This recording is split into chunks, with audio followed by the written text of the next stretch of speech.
Le thème, il est double, c'est l'accompagnement des transitions.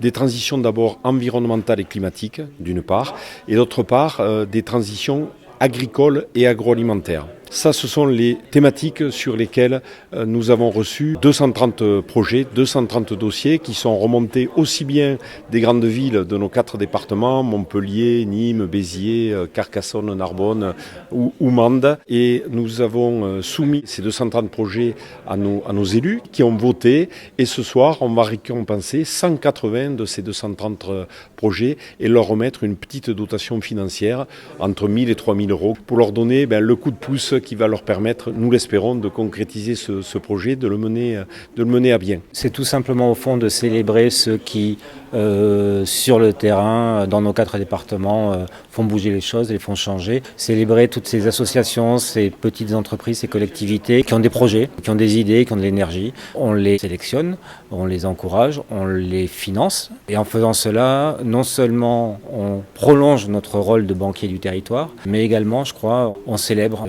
ceux qui changent la vie et ceux qui font que notre avenir ici, dans nos 4 départements, sera durable et sera désirable.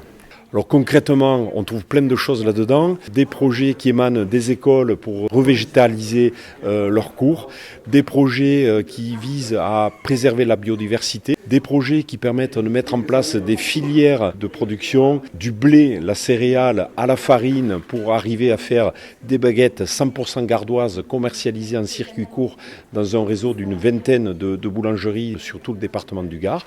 Un projet qui fait d'ailleurs des émules en direction des légumineuses. Des projets qui permettent de régénérer les territoires et la végétation qui a été mise à mal par les graves incendies des Corbières cet été. Nous avons bien sûr fait en sorte d'appuyer ces projets-là. En tout cas, les votes de nos élus se sont portés dessus, ce qui nous permet au global d'apporter autant de preuves de nos valeurs de solidarité que l'on met dans notre vitrine et de pouvoir les mettre à l'honneur ce soir. Cette année, je vous l'ai dit, on a essayé d'appeler les initiatives et les projets en lien avec les transitions, mais l'an dernier, on était vraiment beaucoup sur l'inclusion, sur l'accès à la culture pour tous sur le territoire. Ça fait partie, je pense, de notre responsabilité sociétale. La responsabilité sociétale, c'est bien sûr encourager l'activité économique, mais c'est aussi encourager l'activité respectueuse de l'environnement. Mais n'oublions jamais le bien vivre ensemble, la cohésion sociale pour tous sur nos 4 départements.